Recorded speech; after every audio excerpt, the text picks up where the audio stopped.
I cannot have been far off being an alcoholic, Luke. It can't have been long. Months, maybe 6 months, and I would have been drinking at the bedside table. So welcome to the 1% podcast. Today we have a 1% OG returning to talk, Mr. Tom Yoxall. Now, Tom, this is Tom's third appearance on the podcast. And I wanted to bring him back on because Tom's story is awesome, from where he was to where he is today, continuing to work on himself. And I think a very different man that sits in front of me today versus the one that I very first spoke to nearly a couple of years ago now. And also he likes to chat, as do I, and so it'll be a good conversation. Tom, before we kick off, do you want to just introduce yourself, who you are, a bit about you, family and whatnot? Of course. Tom Yoxall, 38, 36 when I started the program originally.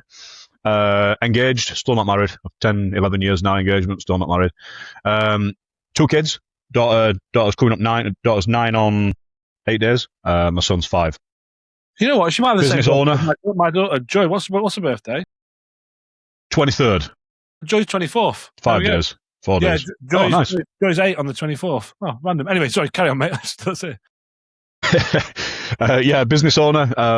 At the start, I was a full-time employee of a business, but due to some of the expertise within the group, capitalised on that, on people's experiences, and decided to do something for myself, and thriving. So can't complain, mate. Can't complain. Awesome. Well, look, let's have a bit of a recap for anyone listening who hasn't heard your previous 2 chats. Best place to start, I say, if we rewind nearly 2 years into the past. In November 2024, you'd followed me for a little while on social media, seen some of my bits and bobs, reached out for a chat. What was going on with you then back then that made you think, right, I want to have a chat with someone like me and do a bit of work? Yeah. Where do I start? Drink was the main thing. I was in the first call. I watched the first call last night, as you know, and I was very, very reluctant to label myself an alcoholic on that first call. That's one of the things that stood out to me. I cannot have been far off being an alcoholic. Yeah. It can't have been long. Months, maybe 6 months, and I would have been drinking at the bedside table. Yeah. It didn't get to that point, but it was on its way that way. Drinking heavily every single day, more so on the weekends. Taking over family days out, not showing up as the best version of myself for me, for Kerry, for the kids, which is something that I'm always wanted to aspire to be is a good dad and a good partner. Just an all round. I wouldn't say a failure, because life was good. Don't get me wrong. Life was still relatively okay. House wasn't burning down. Shed's not on fire. Everything was just kind of ticking along, but certainly wasn't performing anywhere near my best. I was just coasting through life. Just bang average, mate, at best. But yeah, the drink was the main thing. Very, very unhealthy. Carrying a lot of weight.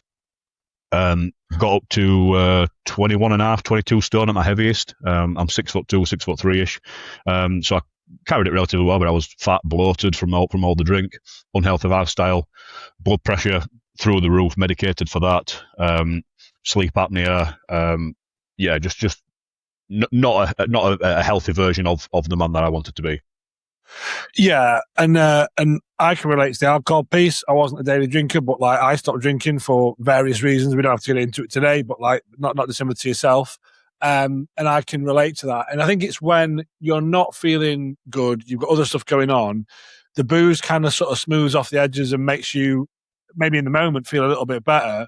But as you know, compounded doesn't, and it almost keeps you trapped in that sort of what you say cycle of mediocrity. And I think it's fair to say now, and we'll get to where you are now, Tom, but historically, even we're just talking very much around the physical stuff, you're someone who's taking pride in your appearance and how you look and being physical and being strong and all the rest of it. And that had kind of drifted. But then equally, because of those compounding bad habits, although nothing's on fire, you're not showing up as your best. And you know you're not showing up as your best as well, right? And it can be quite an insidious cycle. And it's like, well, I'll have a couple of cans, that takes the edge off. And then that just repeats, right? And at some point you go, what the fuck am I doing? Like, I don't want to be doing this anymore, right? Yeah, very much so. I've always been a path of least resistance kind of guy. And at the time, we had a undiagnosed daughter who now is diagnosed with quite severe ADHD. That was obviously playing a huge stressful part in home life. Work, being an international business development manager, was really, really stressful. Just a lot of stress, a lot of upheaval. and the drink certainly took the edge off, and it just became a habit. It wasn't even a conscious choice to drink. It just became finish work, beers, call into the shop on the way home, have a couple of cans on the way back, and then just that's how the rest of the evening started. Weekends were the same, obviously much earlier in the day. It just, I was well aware it wasn't becoming an intentional choice to drink. It just became a natural kind of habit. As someone that would reach for a cup of coffee or a glass of water, mine would be reach for a beer. Mm-hmm. Yeah. And I think when we spoke, it got to that point. I remember the first call we had, you were like, I don't think I'm an alcoholic, but, and I've heard that a few times, right? And it's like, and it's usually quite a large but, and yeah, you might not be drinking vodka on a park bench, but on the flip side, it's not serving you anymore, right? And I know that was one of the core ones. And when we spoke, I think you were like, well, I don't want to give it up forever. I just know I need to get a better handle on that. And that was fair. I think quite early on, you made a decision, well, right now, I'm not gonna. Then look, we're nearly 2 years on and you still haven't, which is pretty powerful, right? Yeah. That was the whole intention, just to be normal with it, mate. Just to get a handle on it, and to drink on a Friday and a Saturday like most people do, and then be able to not even give it a second thought. But with me, that certainly wasn't the case. I wasn't even giving it a thought. That was the bad thing. It was just a habit, really bad habit. But yeah, I just wanted to get a handle on it, just become normal, quote unquote normal. Gave myself, I think I started with you on the 25th of November 24. We had like a bit of a family function thing midway through December. I said I'm going to give myself that 3-4 week period not to drink, to make sure I can do it, and then introduce the Friday and the Saturdays. That came round, decided not to do it. We had another function 3 weeks later between Christmas and New Year, a big drinking function with friends. Decided not to drink. Tough, yeah, quite tough, but managed to power through it. And then come January, I had a bit of it might have been with you, it might have been with one of the guys in the group, had a bit of a chat and kind of just put a bit of thought into, do I really want to drink again? When's the next function? What's the next kind of goal? I just decided to push it. And then come the end of January, I was like, fuck it, I'm done. Literally got no taste for it anymore. No want to get back to that person. No, I mean, the drink never served me. It never did anything for me. Yeah, you could argue that first couple of pints after work on a Friday or a Saturday, whatever, you just feel that stress level drop, your inhibitions drop a little bit. You can sort of unwind. So after the first couple, maybe there's an argument for it, but for me, I was just done. I've drank enough in the last 8-10 years to never drink again, and still probably I've lived a life of far too much. You and me both, mate.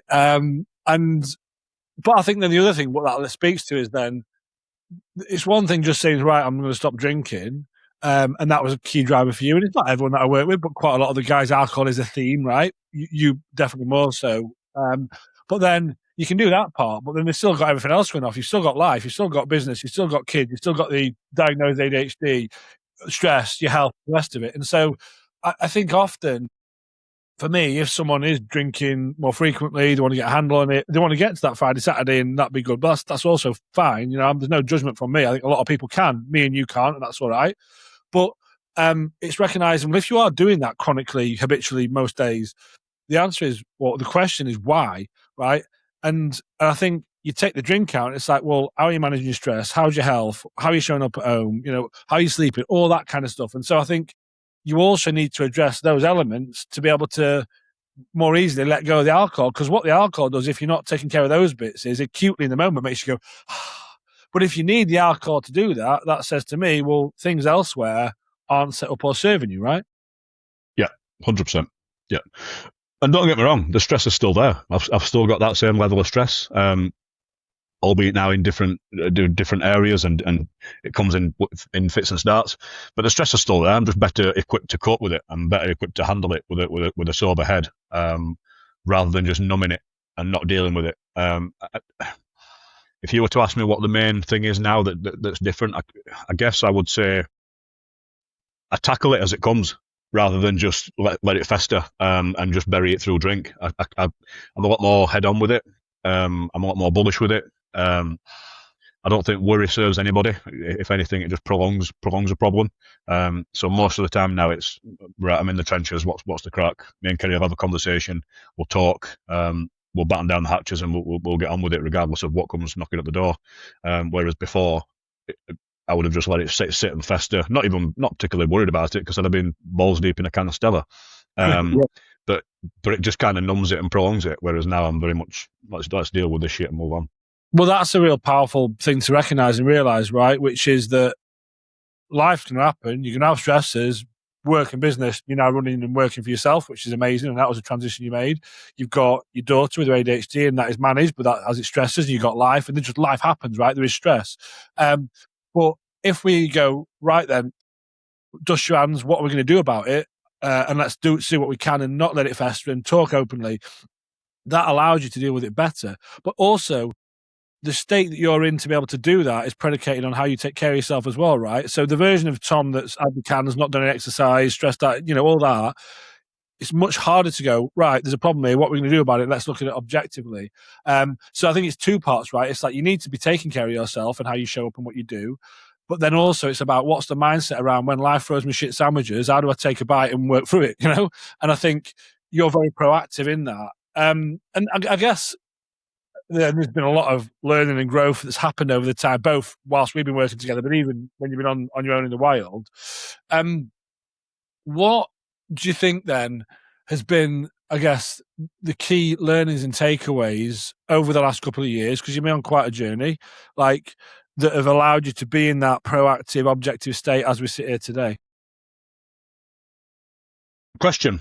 The exercise is a key component. That definitely clears the mind, gives you a bit more drive, a bit more focus. And the main thing I get from the exercise side of things, and similarly with Jiu Jitsu, which I'm sure we'll touch on a bit further down the line, is it gives you a bit of time on your own. Beforehand, me and Kerry don't have a support network around us. We don't have anyone that will come and take the kids for an evening, or we very, very rarely, maybe once a year, get a date night. So it's very much close, confined, tight knit, always kind of by each other's sides. The gym gives me an escape, gives me a bit of time to get away, to not put headphones on and not put any music on in the gym. I'm quite fortunate that my gym's not super busy. So some occasions I can get down there and just train in complete silence. And it gives you a lot of time to just sit and think and ponder, and have a bit of that being in your own headspace, which is something that I never used to want to do just because of the demons that were lurking there.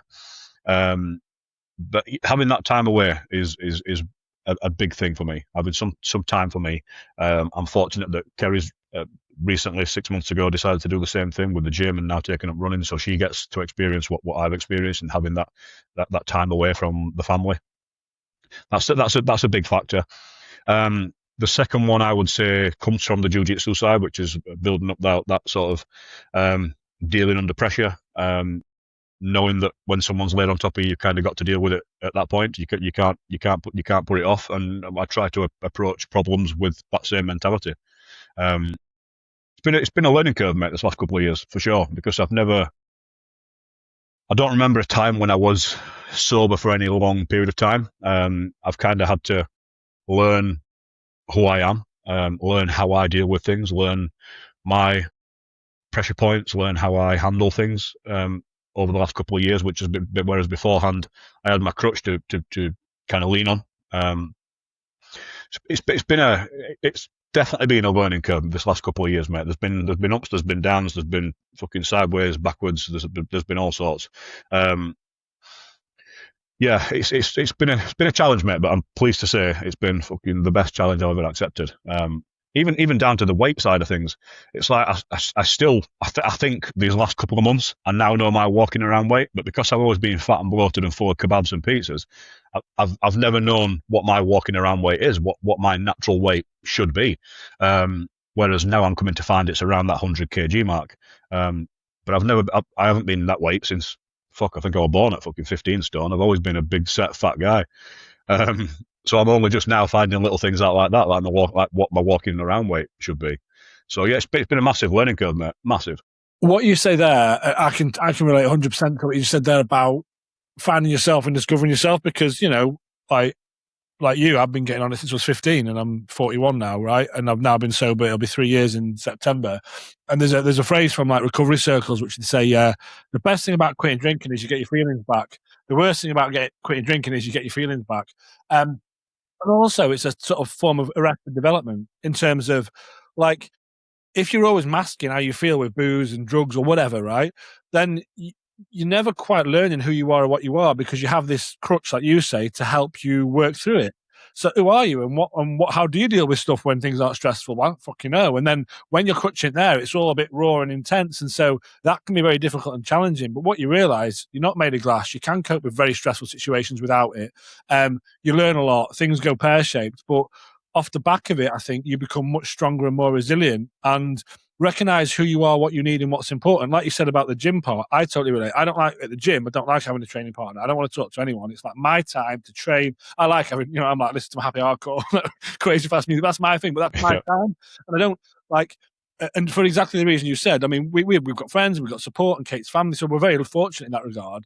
But we are quite a tight knit family as well. We do a lot together. We're always together. And like we're just saying before I started recording, there's 5 of us living in a little 2-bed flat at the moment whilst we do our house up, which is amazing in terms of what we get to do with the new house, but it's not without its stresses. And so it can feel a bit pressure cookery. And so if you don't have an outlet, well, the historic outlet would have been the boozing, right? But if you don't have that anymore, you need something else. And I think the gym definitely helps with that. There's journaling, meditation, all the kind of like the habits and behaviors we can do. But then the other bit you said there about the jiu-jitsu, I think that's really important. And whether it's jiu-jitsu, whether it's fishing, whether it's paddle, whether it's football, whether it's something, I think for women as well, but slightly different. But for men, I think we need to have an outlet with other men that is not family, is not kids, and where you can go. And I think for jiu-jitsu especially, and put yourself in that flow state. Because like you said, when you got someone who's, let's say me and you are rolling and I've got 100 kilo Tom on my chest trying to strangle me, I'm not thinking about what I have for tea or dinner or business. That's all I'm thinking about, right? And that's great. And then maybe you get me, we tap, we laugh, we shake hands, go after that, then we blow out the cobwebs. I think that's really important because it gives you an outlet that's purely for you, that's healthy, that's something proactive, it helps you learn.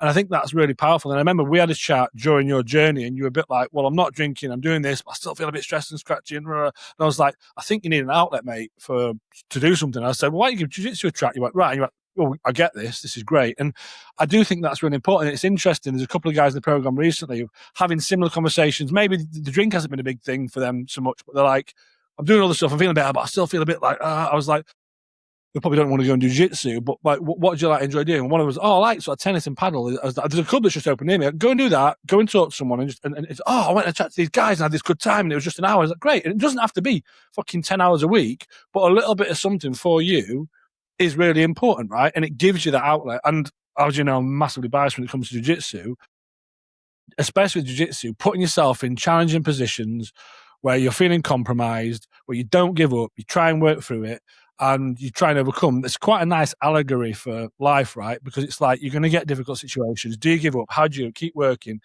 And then the great thing is, if it doesn't work, you tap, you go again. And I think it helps you learn resilience as well. And so I think having and finding an outlet of something that's something you enjoy that's for you is important. And it doesn't have to be hours and hours, but I think a little bit of that goes a long way for then you being the best version of you for Kerry, for the kids, and the same for me and Kate, right? Like we've been away for 10 days, and I was saying before, I injured myself, and so I hadn't done jiu-jitsu for nearly 4 weeks, and I can tell. And I had my first session yesterday. I was like, oh, I forgot how much I love this. It's so good that you need it,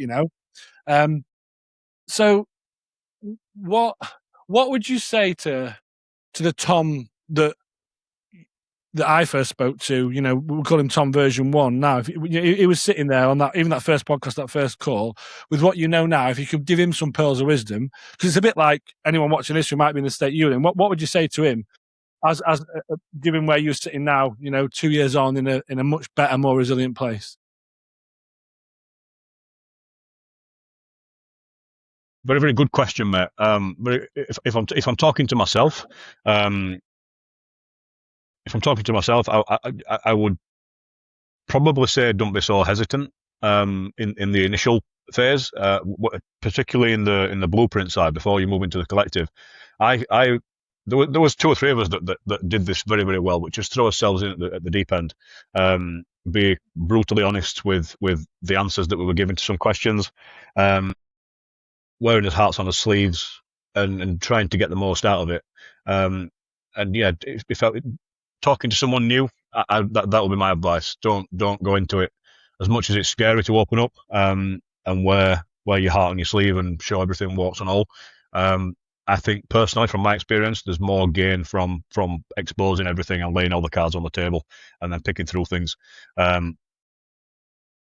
I went with the low-hanging fruit to start with, and then slowly started working up the tree, and it's worked very, very well for me. Been a few hiccups along the road, but yeah, if I was talking to someone that's maybe seen some of your posts on LinkedIn, have the call. There's no pressure. It's not like a typical mentor coach. I mean, I'm not sure if people have had them in the past, but they're very, very salesy on the calls. Very work off the same script and try and get you to sign up then and there. Luke genuinely feels from a customer standpoint that he wants to change. He wants you to have the change, and like he actually cares. So have the call. Find out if Luke's the right fit. Find out if the things that you want to work through are workable with Luke. For me and for many others, they are. Best money I've ever spent. I would spend it 10 times over. It wasn't cheap, but you get what you pay for. To be where I am now compared to where I was 2 years ago, I would pay for it 10 times over, 100%. What you personally and what the course has delivered and what the people in the course at the time I was in have got me to do is something that I couldn't do on my own. It's been genuinely life-changing. I would go as far as to say it saved my relationship. I would go as far as to say it saved my relationship with my kids. It's been nothing short of life-changing. Well, I mean, reach out, have the call. Well, thank you for saying that, Tom, and I appreciate it. And but equally, what you were saying at the start there, you were very open to it all, and you have always been totally honest with your feedback. And what I say to everyone that I work with, because some guys are like, well, I've seen all your social proof, and there's tons of it, right? And everyone looks, there's hundreds of guys going, yeah, we smashed it, it's all great. And they go, well, when does it not work? How often is that? And I said, look, it's rare, to be honest. But the only time it doesn't is when something goes wrong. I ask you to do something, you think it's nonsense, you're struggling, you don't like it, you put your head in the stand, step back, and don't engage. If you do that, I can't help. As long as you open your mouth and go, I think I've fucked up here, let's talk, then we'll get you where you need to be. And that's all it requires, right? Because the reality is, it's not about following a set of stuff perfectly. There is things we need to do, but it's also about when things go wrong, life presents you with those challenges, you are open, honest, and talk about it. And when you do that, we can get to the root of what's going on and address it. And you were like that from day dot. You just went, right, that's it, I'm doing this. And I think that's why you sit here today, mate, and you've done a lot of work. But also what's super powerful as well is that you've been out on your own and you've done stuff, and you haven't been in this process for 2 years. And it just shows you that if you're willing to embrace that challenge, really talk about it, get into the weeds, look at where you're fucking up and you're making mistakes. But also sometimes where you need a bit of compassion to be like, hold up, mate, you're not that bad. Come on, let's calm down and take a step back here. But to embrace that, what that means is then when you are on your own living your life, which is what we all want to do, you've got the tools and you've done the work to understand yourself to be able to do that. And that's why I'm sitting here talking to you in the state you're in today, mate. It's really, really powerful. Of course, you went through a process, and I'm biased, but I think it's pretty good and gets great results like you're describing. But equally, it was your willingness to embrace that and go, right, it's not working now, fuck this, let's do some work. And if you do that, you get to a great place. And the key, I think, is that I think people think it's like, right, I'm just going to do it all, because there's always a process. So it's like, I'm going to go all in and do it. It's like, that's not quite that. It's like, go all in and going like, right, I'm willing to be open-minded and look at myself and how I need to change. And sometimes that might require some challenging conversations, and not for me calling anyone out, but going, really, what's going on? What's happening? And if you're willing to sort of rip that plaster off and look underneath, well, then you get where you are. And that's why you're sitting here today in a great spot, mate. Is there more work to do? Yes. Will things happen that knock you sideways? Of course there will. But you're in such a more resilient place to be able to do that. And it's fucking awesome, mate. So I love chatting to you. That's why I got you on again, mate. I love talking to you and seeing where you're at. And again, today you've been super open and honest about your situation and where you're at. Yeah, I am. That's just the nature of who I am. One thing I will say is when I first signed up, I expected it to be a kind of tidal wave of things that you wanted me to do, and time commitments in the gym and strict diets, and it couldn't have been further from the truth. I was expecting like this massive body of work that I had to do on day one. I remember having my final send off on the Friday before I joined you on the Monday. Sorry, on the big send off on the Sunday before I joined you on the Monday, where I was kind of a bit apprehensive, unsure of what to expect. And I faced it on Monday with. When I woke up, it was very much right. Let's throw ourselves in. There's going to be a big body of work that's going to be coming, but it couldn't have been further from the truth. It's very much small incremental pieces. One of your opening remarks is kind of leave your ego at the door when you first sign up, because you expect that you're going to want commitment of 2 hours in the gym to do all these amazing things that naturally a coach would typically want you to do as a bodybuilding coach, or in particular. But it's very much small incremental parts, like building a jigsaw, just little small parts that you keep adding up to a bigger picture, and you become a sum of the small parts that you do. There's nothing in there that's massively challenging in terms of a time restraint. You seem to be able to get us to find these little 15-minute slots in his day, whereas if you were to ask me now, where can you find 15 minutes today, I'd struggle. Or where can you find an hour today? But by the end of the 8-week course, you realise that fucking hell, I have got hours within my day where I'm either just scrolling, drinking, procrastinating, whatever that might be. You manage to find this time to be able to commit to the course, and it might be 10 minutes here, it might be 15 minutes there, but there's nothing that is hugely demanding from the outset, and that is very much followed throughout the 8-week program. It's just building on little bits, and then before you know it, you're a different bloke at the end of it with a different mindset. But one thing I will say that I found, and still do find very, very powerful, is even after the 8-week program's done and you move on to the collective, even after the collective's done, it's a very, very nice feeling. And I've called on this card a number of times over this last couple of years. It's nice to know that I've got you as an ace in my back pocket. Whenever times get tough, whenever I need a second opinion, whenever I'm feeling like I'm deviating away from the plan or the path, whenever an obstacle comes, whenever something happens where I feel like I need a kick up the arse or a bit of steering, you can always step back in for a month or two. And it's something that I did personally. Was it last October, November, I think it was, Luke, where I stepped in for a couple of months.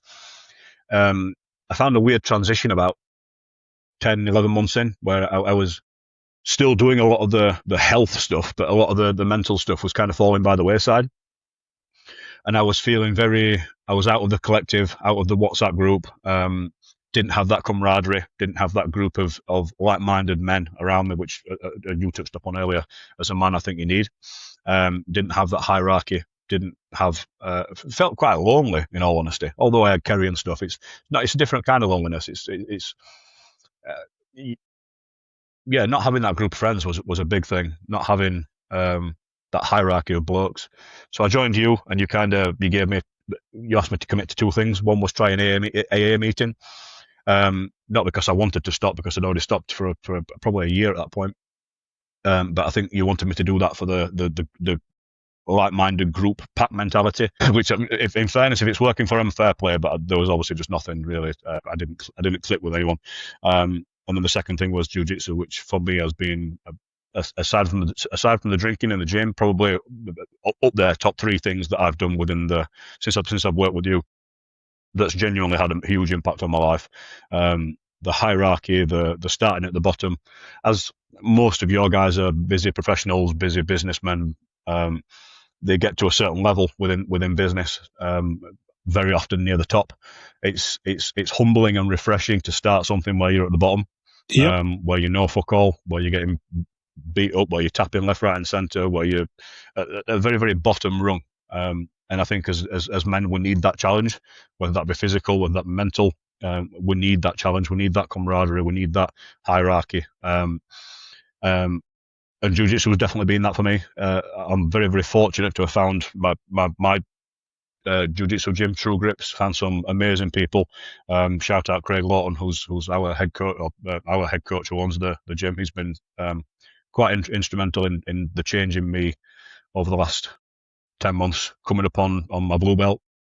That's the next kind of milestone, quote unquote. the jiu-jitsu has been a huge thing over the last year. It's given me focus. It's given me some time away from the stresses and the woes of life. Like you said, when you've got somebody that's laid on top of you, it's kind of all you can think about at that point. So that's been a big thing. But having you as the ace card in my back pocket still to this day gives me a lot of confidence is not the right word, but it's as though you're kind of not doing life on your own. You've got someone to be able to fall back on should times get hard. Met some very, very good friends within that group. Tom Williams, Mark Eshelby, Steve Lightfaber. There's a lot of guys now that I'm still in contact with pretty much daily. It's been awesome, Matt. Really has.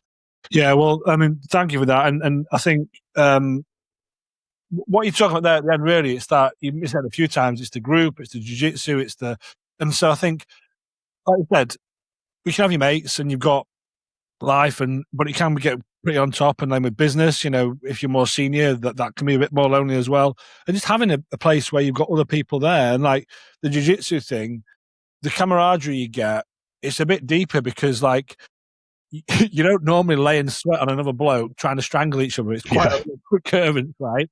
And so you learn a level of respect, and there's a level of respect there because I'm giving you permission to technically try and kill me. I'm going to let you try and break my arm. But then the contract we have is if I do that, tap, you stop, and vice versa. So when we go, we're going to go. But then you have that respect. And so what you learn through that and the sort of the deeper friendship and connection you get is different from, quote unquote, the normal world, right?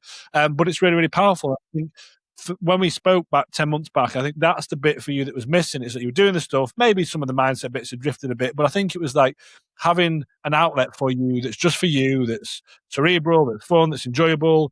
You go and talk a bit of shit to some of the guys. Like, we need that, right? And I think that you've got that now, right? And it's a powerful place. And so, and I think also with my group programs the main program is it's men's group coaching, and you get that as well because you realise it's not just me versus the world. There are other people going through this, and far from it being everyone sitting there crying in the conflicts or there are a load of swinging dicks waving the knobs around. It's just a level place to go, we're all struggling, we're all trying our best, and we're all trying to be better.